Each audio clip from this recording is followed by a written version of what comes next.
প্রিয় নেতৃবৃন্দ, আজকের এই দোয়া মাহফিল এবং স্মৃতিচারণ সভার সম্মানিত সভাপতি এবং সদর উপজেলার সংগ্রামী সভাপতি, সাধারণ সম্পাদক, সদর উপজেলার প্রিয় নেতৃবৃন্দ, মহারাজপুর ইউনিয়নের সম্মানিত সভাপতি, আজকের এই অনুষ্ঠানের সভাপতি সহ সকল স্তরের নেতৃবৃন্দ, আমার সামনে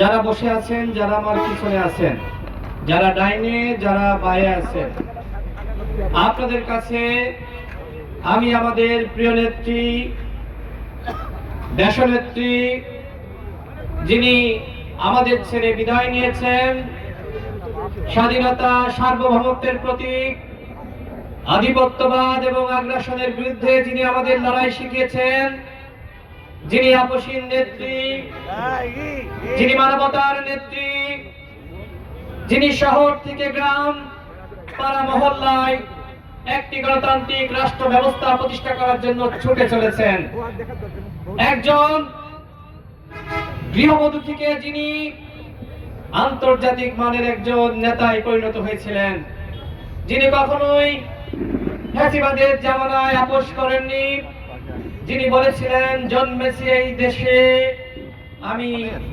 মরতে চাই এই দেশে, পৃথিবীর কোথাও আমার জায়গা নাই। তিনি সেটাই করেছেন। সেই নেত্রীর জন্য আপনাদের সবার কাছে দোয়া চাই, আল্লাহর কাছে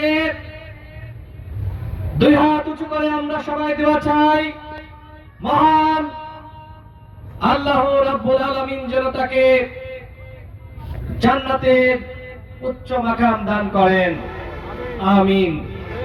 এখানে আপনারা যারা আছেন তারা বিএনপিকে সমর্থন করেন, বিএনপি করেন।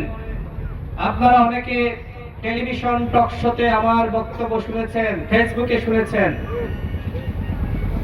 ঝিনাইদহ ৪ আসন, নামটা কি? ঝিনাইদহ ৪ আসন, কালীগঞ্জ উপজেলা এবং ঝিনাইদহ সদর উপজেলার আংশিক নিয়ে 4টা ইউনিয়ন নিয়ে এই আসন গঠিত। জনাব তারেক রহমান তিনি এই আসন থেকে নির্বাচন করার জন্য আমাকে মনোনয়ন করেছেন। আপনারা জানেন এই বাংলাদেশে আমরা ফ্যাসিবাদ বিরোধী লড়াই করেছি একসাথে, জনাব তারেক রহমান তার নেতৃত্বে আমরা লড়াই করেছি।